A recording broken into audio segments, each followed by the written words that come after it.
Well, I'm the president of UKAP. So I, together with some other colleagues who were on the committee, we were the founder members of putting together UKAP. I first became interested in young people with ADHD when I did my PhD at the Institute of Psychiatry. I followed up girls with ADHD into their adolescent years. When I interviewed them, they were all between the age of 14 and 16. And what we found is that they all had academic problems, occupational problems, and social problems.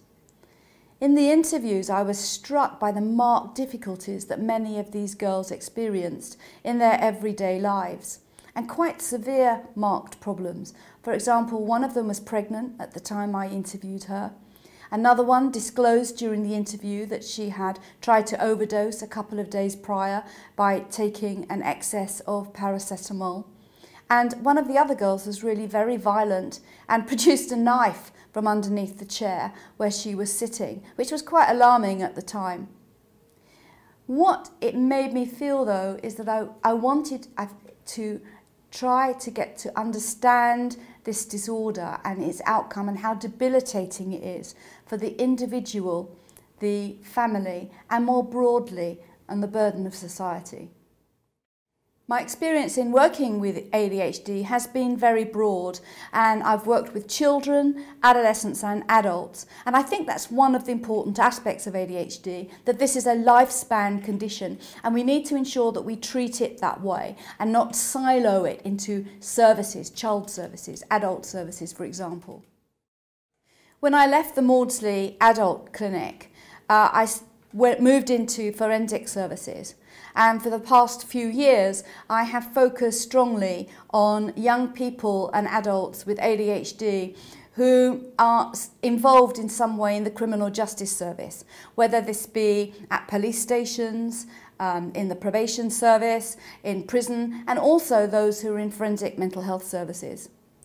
I think the one thing that is most astonishing, really, in all the work that I've done is that when I do research, we identify so many people with ADHD in our prisons, and yet none of them have been recognised previously. And what that means is that they're not receiving the treatment that they need.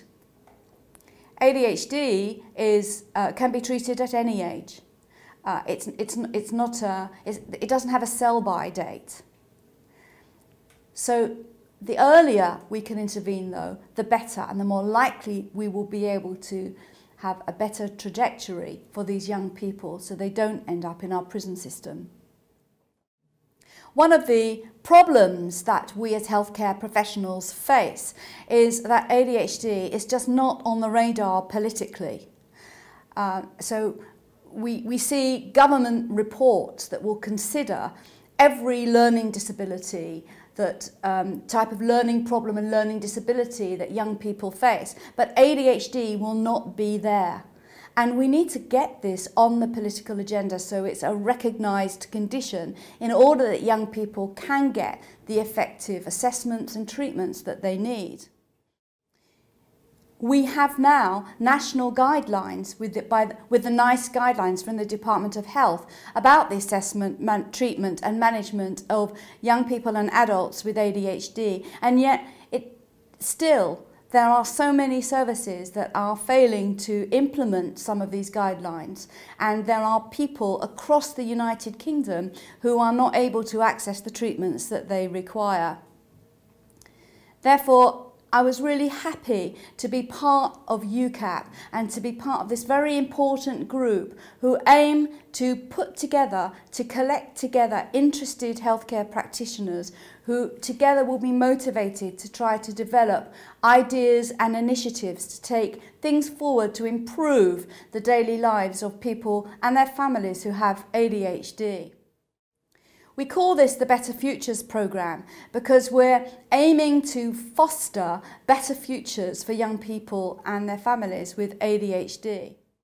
As a group, we feel there is an important marker that is being missed currently, and that would provide an opportunity in the educational system for consideration of whether ADHD is present and needs to be recognised. This is the second fixed-term exclusion from school.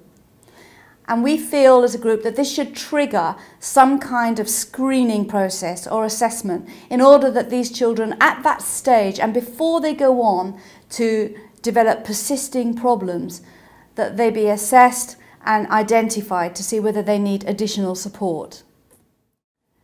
As a clinical academic, I've published widely in the scientific literature research that I've conducted on ADHD. But maybe I feel the more important publications are not those in the scientific literature, but those that are my books and treatment programs. I've developed these specifically for young people and adults with ADHD, and I'm currently working with a colleague to develop a child version for younger primary school children.